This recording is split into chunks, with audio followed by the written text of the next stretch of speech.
नमस्कार. Tasty tails with वृषालीमध्ये आपले स्वागत. आज आपण अख्खा मसूर करणार आहोत. अशा पद्धतीचा मसूर करण्यासाठी वाटीच्या प्रमाणामध्ये मसूर, कांदा, टोमॅटोचे योग्य प्रमाण मी इथे दाखवले आहे. अशा पद्धतीचा मसूर अगदी चविष्ट होतो. 1 वाटी मसूर मी स्वच्छ धुवून निवडून भिजत घातलाय.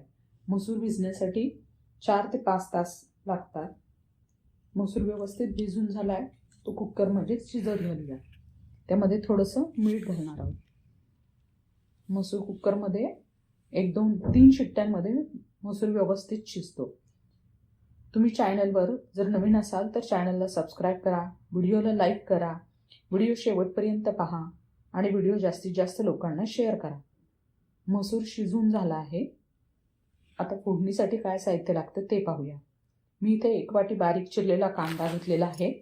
त्याच्यासाठी आपल्याला 1.5 वाटी टोमॅटो लागणार आहे. टोमॅटो मी इथे धुवून वापरलेला आहे. त्याच्यासाठी अर्धा वाटी कोथिंबीर, हळद, 5-6 लसणाच्या पाकळ्या, त्यातच छोटासा 1 आल्याचा तुकडा, 1 चमचा जिरे, अर्धा चमचा मोहरी, 7-8 कढीपत्त्याची पानं, मीठ, हिंग आणि 2 चमचे चटणी. इथे तुम्ही कोणताही कांदा लसूण मसाला वापरू शकता.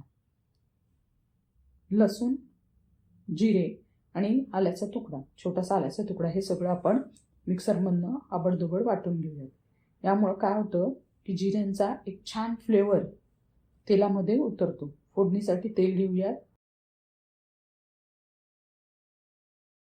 मोहरी घालूयात. मोहरी व्यवस्थित तडतडली की कढीपत्त्याची पानं यामध्ये घालूयात. हिंग आणि जे वाटण आपण केलं होतं आबडधोबड लसणाचं ते यात घालूयात. चमच्याने त्याला व्यवस्थित हलवूयात, म्हणजे लसणाच्या कुठे गाठी राहणार नाही. बारीक चिरलेला कांदा घालूयात. कांदा छान लालसर परतून घेऊया. कांदा आता व्यवस्थित परतलाय. यामध्येच आता आपण घालणार आहोत 1.5 वाटी चिरलेला टोमॅटो. जर 2 वाटी आपण 2 कांदे घेतले तर आपण 3 टोमॅटो वापरायचे आहेत. मी टोमॅटो नेहमी त्यातलं बी काढून वापरते. टोमॅटो छान परतून घेऊयात व्यवस्थित. मधनं चमच्यानं त्याला छान असं स्मॅश करून घेऊयात. आता टोमॅटो यामध्ये छान व्यवस्थित स्मॅश झालाय. व्यवस्थित तो शिजलाय. आता आपण चटणी घालूयात. इथे तुम्ही कोणताही कांदा लसूण मसाला वापरू शकता.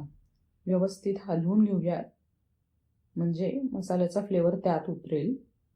आता आपण शिजवलेला मसूर यामध्ये घालणार आहोत.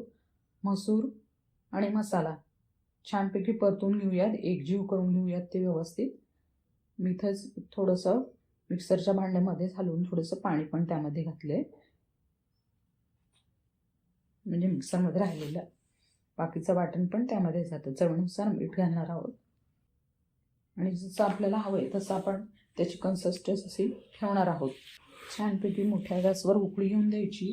गॅस बारीक करायचा, गॅसची फ्लेम, आणि 10 मिनटं व्यवस्थित छान मसूर शिजून द्यायचा. मसूर व्यवस्थित शिजून झाला की यामध्ये छान असा अर्धी वाटी कोथिंबीर घालणार आहोत, म्हणजे कोथिंबीरीचा एक छान फ्लेवर त्यामध्ये उतरतो. आता हा असं छान मस्त मसूर तयार झालेला आहे. 5 माणसांसाठी हा मसूर, 5 ते 6 माणसं याच्यामध्ये अगदी सहज आपण एवढा मसूर पुरतो. आता हा जो टोमॅटो आपण यामध्ये वापरतो ना, तर तो लाल गुंद टोमॅटो वापरला की त्याचा पण रंग छान मसूरमध्ये उतरतो आणि हा आपला मसूर अगदी चविष्ट असा तयार होतो. असा हा मसूर अगदी तुमच्या नॉनव्हेजच्या डिशला सुद्धा मागे सारेल, इतका छान असा चवीला हा मसूर तयार होतो.